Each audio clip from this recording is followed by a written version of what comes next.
Good morning, class 6 student. This is our future step book, and today we will read chapter number 8, The Rainbow Crow. Rainbow Crow means जो जो crow है वो rainbow जैसा हो, जैसे rainbow के 7 colour होते हैं ना, ब्राइट, तो उस तरह से। तो आज हम पढ़ेंगे रेनबो क्रो की स्टोरी। देखते हैं इस स्टोरी में क्या है। Let start. It was so cold. Snow fell constantly and ice formed over all the waters. क्या? एक बार बहुत ज़्यादा ठंड थी और जो बर्फ़ थी वो कंटिन्यू गिर रही थी और जितना भी जो वाटर था वो आइस में कन्वर्ट हो गया था।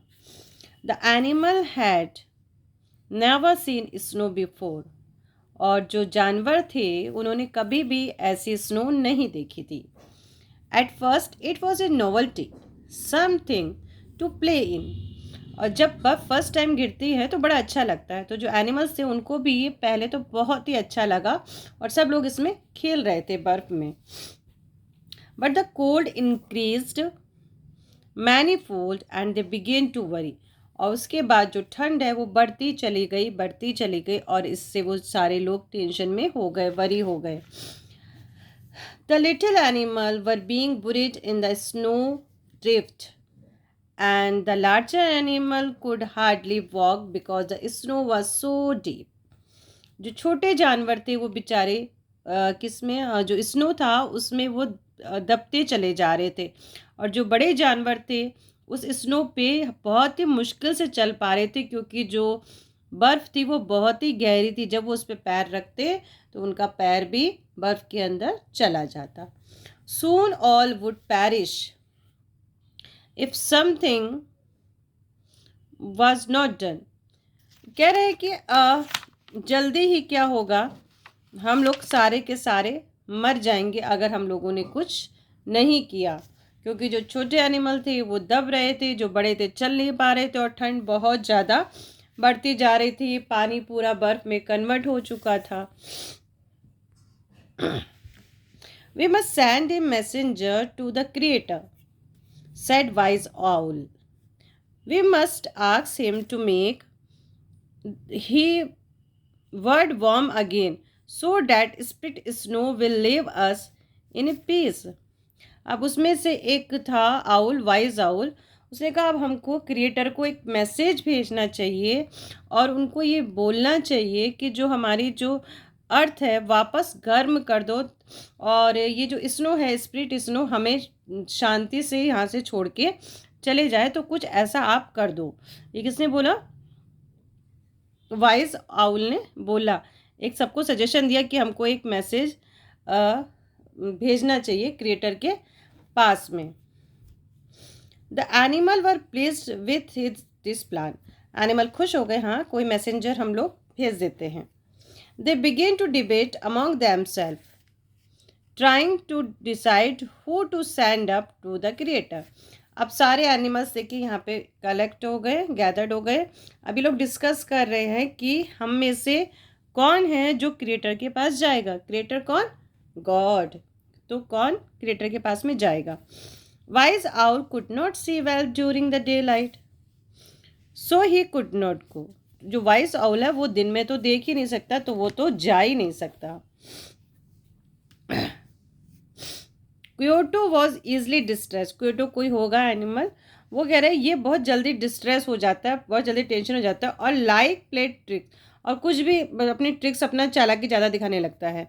सो he could not be trust, तो इस पर कोई ट्रस्ट नहीं किया जा सकता।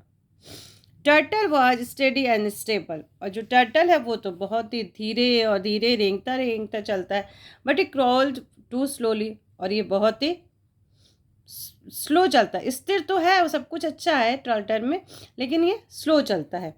Finally rainbow crow, the most beautiful of all the birds with shivering feathers of rainbow, whose an enchanting singing voice was chosen to go to the creator.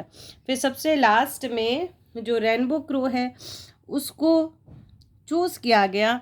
उसके जो पंख थे बहुत ही चमक रहे थे और उसकी जो वॉइस थी वो बहुत ही अच्छी थी, अच्छा गाना गाता था, इसलिए सबने उसको चूज़ किया।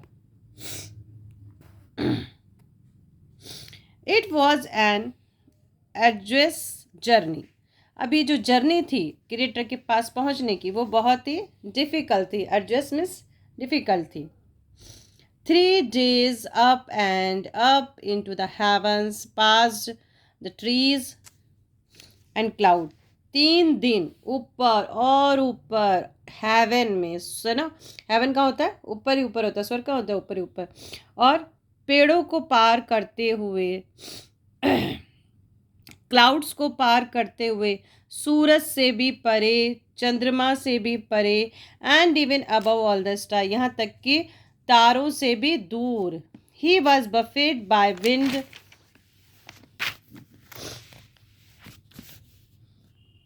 And had no place to rest. और बहुत जब ऊपर जाते हैं तो हवा भी कैसी चलती है, बहुत तेज। वो इस तरह से उड़ता ही उड़ता जा रहा था रेनबो क्रो, और वहाँ पे कोई भी जगह नहीं थी रेस्ट करने के लिए। But he carried bravely on until he reached heaven. और वो चलता गया, उड़ता गया, उड़ता गया, जब तक कि वो हेवन में पहुंच नहीं गया। When rainbow crow reached the holy place, he called out the creator but received no answer. जब वो रेनबो क्रो हेवन में पहुंच गया तो उसने क्रिएटर को आवाज़ लगाई, लेकिन उसको कोई भी रिप्लाई नहीं मिला। The creator was so busy thinking about the welfare of the world that he did not even notice the most beautiful of birds. अब रेनबो क्रो ये सोच रहा है कि जो क्रिएटर है वो दुनिया के कामों में बिजी होंगे, इसलिए उन्होंने मेरी आवाज़ नहीं सुनी, मुझे देखा नहीं। So rainbow crow begin to sing his most beautiful song. और उसके लिए फिर क्या क्या, उसका जो ध्यान है क्रिएटर का उसकी तरफ अटेंशन कर सके, तो रेनबो क्रो ने क्या किया, गाना शुरू कर दिया। बहुत ही सुंदर गाना गया।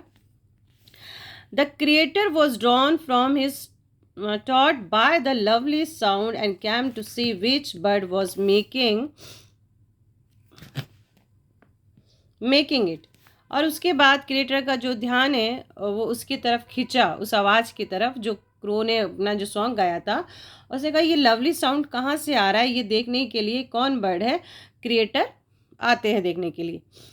ही greeted rainbow crow kindly and asked what gift he could give to the noble bird in exchanging for his song. उसने रेनबो को ग्रीट किया, नमस्कार किया और बोला कि पूछा उससे कि आपने जो इतना सुंदर गाना गाया है, मैं इसके लिए आपको क्या इनाम दूँ। Rainbow crow asked the creator to save the animal of earth from the bitter cold. उसने कहा क्रिएटर मुझे कुछ नहीं चाहिए, आप जो नीचे धरती पे जो एनिमल्स हैं आप उनको बचाओ, क्योंकि ठंड बहुत ज़्यादा है। The creator told rainbow that the snow and the ice had spirit of their own and could not be destroyed. Creator ने कहा कि जो बर्फ और स्नो है, ठीक है, वो एक स्पिरिट है उसकी खुद की, लेकिन वो कोई भी नुकसान आपको नहीं पहुंचाएगी। What shall we do then? तब हम लोग क्या करें? मान लो नुकसान तो नहीं पहुंचा रही, लेकिन फिर भी हमको क्या, ठंड तो लगी रही है ना, ठंड से हमारे जानवर मर रहे हैं। We will all freeze all smoother under the snow. उसने कहा हम सबके सब उसमें आइस में दफन हो रहे हैं, जम जाएंगे हम लोग, तो हम लोग क्या करें। यू विल नॉट फ्रीज, उसने कहा आप फ्रीज नहीं होंगे, आप जमेंगे नहीं, कोई भी सब ठीक रहोगे। The creator reassured him, creator ने फिर से उसको समझाया, आश्वासन दिया। For I will provide you fire, मैं तुमको इससे बचने के लिए क्या देता हूँ, आग देता हूँ।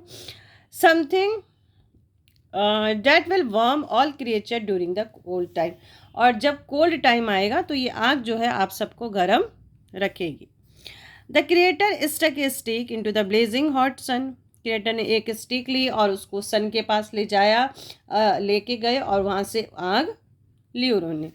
The end blazed with the bright growing fire which burn brightly and gave off it, और वो जो लकड़ी थी वो जल गई, और जलने के बाद उन्होंने उसमें से आग निकली, मतलब गर्माहट हुई उसमें से। That is fire, he told rainbow crow, उसने रेनबो, जो क्रिएटर ने रेनबो क्रो को बताया कि ये आग है। Handing him the cool end of the stick, जहाँ से ठंडी है वहाँ से इसको मुंह में आप रख लो, क्योंकि उसके हैंड तो होते नहीं ना क्रो के, मुंह में रख लो।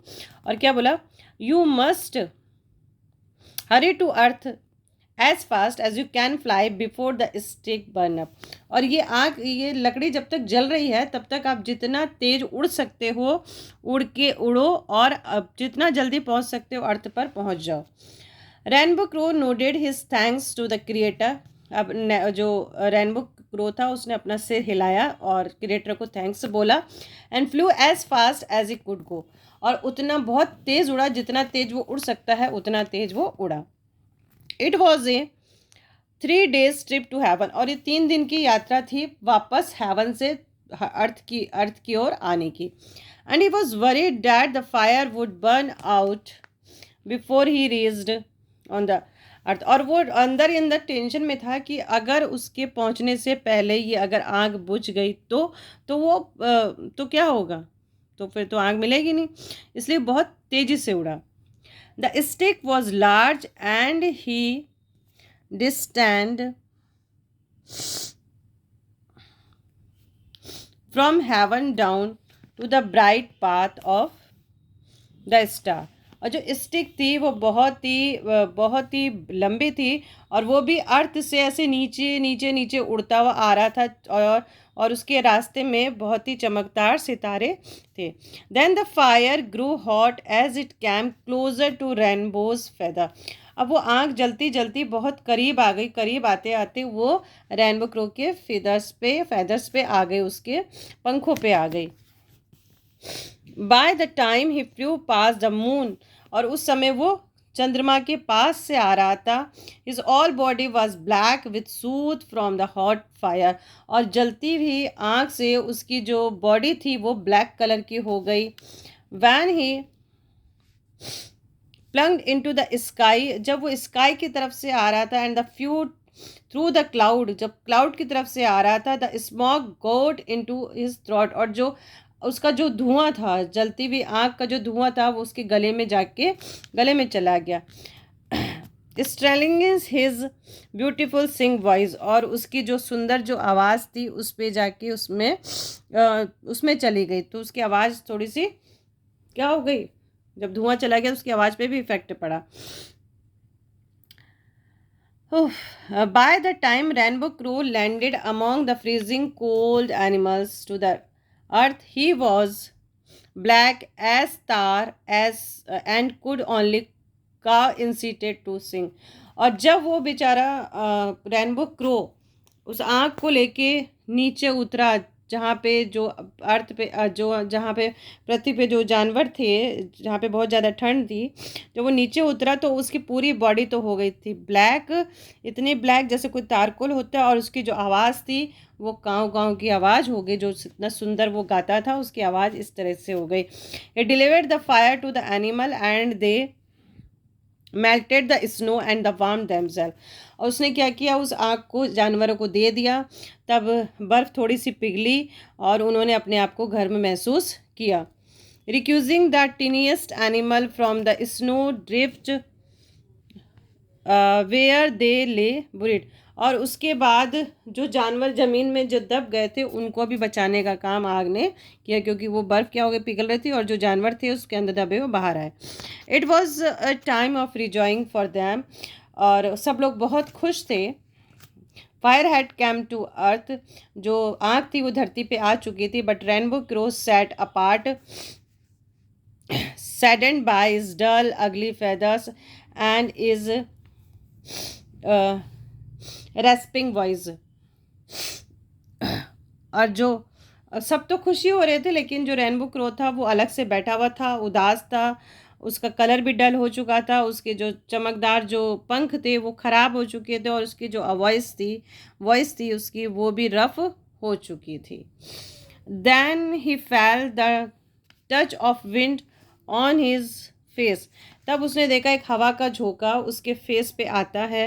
ही लुक्ड अप एंड सा क्रिएटर वॉकिंग टुवर्ड हिम, और वो देखता है जो क्रिएटर है वो उसकी ओर चले आ रहे हैं, जो भगवान है उसकी ओर चले आ रहे हैं।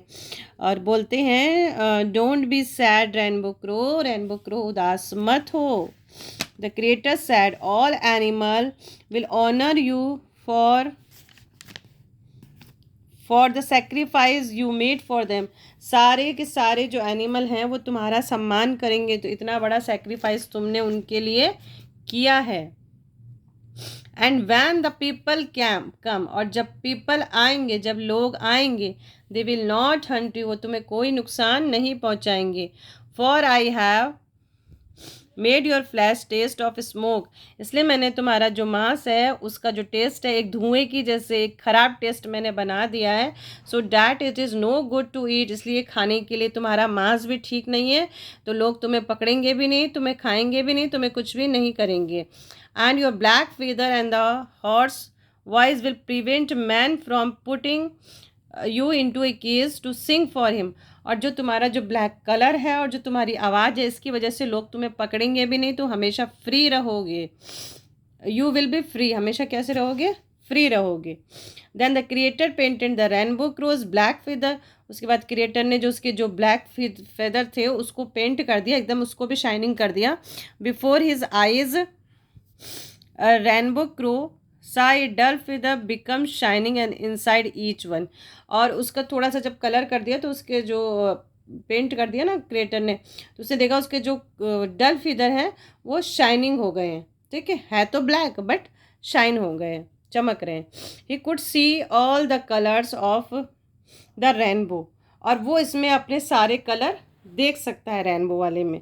जब कोई चीज़ शाइन करती है उसमें रेनबो के कलर दिखाई देते हैं। This will remind everyone who see you of the service you have been to your people, और ये जो चीज़ें हैं, ये जो चमकदार पंख हैं, ये हमेशा याद दिलाएंगे कि तुमने लोगों के लिए कुछ किया है। And the sacrifice you made the served them all, और जो तुमने ये जो बलिदान दिया है लोगों की सेवा के लिए, तो ये पंख हमेशा उस चीज़ को याद दिलाते रहेंगे। And so shall it ever be, और हमेशा ऐसा ही होगा। तो ये कहानी थी हमारी रेनबो क्रो की, जिसने सेक्रीफाइस किया अपनी ब्यूटीफुल बॉडी का, लोगों की हेल्प की, इतना दूर गया, फायर लेके आया। ठीक है, अभी ये आपके जो एक्सरसाइज टाइम है इसको आप अपने से करेंगे। ठीक है,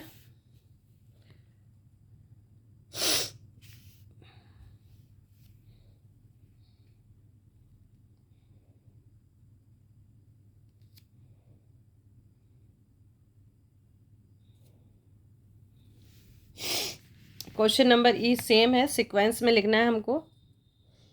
ठीक है, question answer I will, vocabulary part देख लीजिए आप। उसके बाद है आपको सेंटेंस मेकिंग है, you can do this by yourself, अपने से कर सकते हैं, करना भी चाहिए। उसके बाद डायलॉग है, डायलॉग अपने से करेंगे। फिर हमारा ग्रामर पार्ट आ गया है, ग्रामर पार्ट में हमको क्या करना है, rewrite the following sentence as a direct against as, ये जो दिया है हमको इसी के अकॉर्डिंग हमको सेंटेंस बनाना है। तो आप इसको देख लीजिए अच्छे से। We have solve the question, हमको उसको नेगेटिव में करना था तो we have not solve the question हो गया। यहाँ भी नेगेटिव में करना था तो यहाँ पे हमने न्यू है हमारी सेकंड फॉर्म, इसलिए हमने डिड नॉट करके वर्ब की फर्स्ट फॉर्म लगा दिया। फिर इसको एक्सक्लेमेशन साइन में करना था, इसमें कर दिया। उसके बाद इम्परेटिव सेंटेंस था, फिर एक्सक्लेमेशन था, उसके बाद क्वेश्चन वर्ड पे था, फिर उसके बाद हमारा अफर्मेटिव में था, अफर्मेटिव में हमने चेंज कर दिया। फिर उसके बाद हमारे नेगेटिव है, नेगेटिव के बाद फिर हमारा एक्सक्लेमेशन है, एक्सक्लेमेशन के बाद फिर नेगेटिव है। तो इस तरह से आप कर लेंगे। अब चलते हैं हम लोग क्वेश्चन आंसर पे। क्वेश्चन आंसर बहुत ही इजी हैं। Oh, there are 7 question answer. Okay, चलिए देखते हैं। First question is what made the animal suffer, animal किस वजह सफ़र कर रहे थे। And what problem did they face because of snow, और स्नो की वजह से उनको क्या प्रॉब्लम हो रही थी, तो क्या हो रही थी, देखिए स्नो फैल कॉन्स्टेंटली, लगातार बर्फ गिर रही थी। This made the animal suffer, इसकी वजह से एनिमल सफ़र हो रहे थे। The little animal were being buried in snow and the larger animals could hardly walk because of the snow. ठीक है, समझ में आ गया। जो छोटे जानवर थे वो दब रहे थे और जो बड़े जानवर थे बड़ी मुश्किल से चल पा रहे थे। अब है, why did the animal decided to send their messenger to the creator. Animals जो थे वो मैसेंजर को क्यों भेजना चाहते थे, क्यों डिसाइड किया उन्होंने, क्यों किया? The animal decided to send their messenger to the creator because all wanted to get rid of cold, क्योंकि सारे के सारे लोग कोल्ड से छुटकारा पाना चाहते थे। Who did the animal decided to send as their messenger to the creator? कौन से एनिमल को डिसाइडेड किया गया? यस, रेनबो, क्या हो जाएगा? Rainbow crow was decided to send as their messenger to the creator. Question number 4, why could the rainbow crow not get any response from the creator. जब creator के पास गया था रेनबो तो उसको कोई रिस्पॉन्स नहीं मिला था, है ना, आवाज़ नहीं आई थी ना उसने उस क्रिएटर की। What did he do to draw his attention, फिर उसने क्रिएटर का अटेंशन पाने के लिए क्या किया, तो क्या करेंगे हम लोग, लिखेंगे because creator was so busy to welfare of the world, क्योंकि वर्ल्ड के वेलफेयर के लिए क्रिएटर थे बहुत ही बिजी थे। He began to sing to draw his attention, और वो गाने लगा, गाने की वजह से जो क्रिएटर का ध्यान था वो कौवे की तरफ आकर्षित हुआ। अब what did the creator give to the rainbow crow, rainbow crow को क्रिएटर ने क्या दिया, and how did he create, और उन्होंने कैसे बनाया, तो क्या लिखोगे आप? The creator gave glowing fire, एक जलती हुई आग दी, इन ए स्टिक, किसमें, एक स्टिक में, he created from the blazing hot sun, और उसने किससे किया, जलते हुए गर्म सूरज से उसने क्रिएट किया था, ऐसे बनाया था ना आग को। अब why was the rainbow crow sad while all other animal were rejoicing, सारे तो जानवर खुशी मना रहे थे लेकिन जो बेचारा रेनबो क्रो था वो उदास क्यों था, तो क्यों था बेचारा? The rainbow crew was sad because, क्यों था? बिकॉज ऑफ हिज डल अगली feather and his respiring voice, उसकी जो वॉइस बेचारी की ख़राब हो गई थी, उसके जो पंख थे वो पूरे डल हो गए थे, गंदे हो गए थे। When he was bringing fire, जब वो आग को लेके आ रहा था, इसलिए सारे के सारे तो खुश थे और वो बेचारा उदास था। Last question is what did the creator say to the rainbow crow, creator ने रेनबो क्रो से क्या बोला, क्या बोला, देखो, creator said all animals would honour him, उसने कहा कि जो जितने भी जो जानवर हैं वो उसका सम्मान करेंगे, and no one would harm him, और कोई भी उसको नुकसान नहीं पहुंचाएगा। तो ये हमारे क्वेश्चन आंसर थे, एक्सरसाइज भी थी, और ये हमारी बहुत प्यारी सी स्टोरी थी रेनबो क्रो की। इसको आप 1-2 टाइम फिर से रीड करिएगा। फिर मिलेंगे हमारे नेक्स्ट चैप्टर में अब्राहम लिंकन के साथ में। तब तक के लिए बाय, टेक केयर।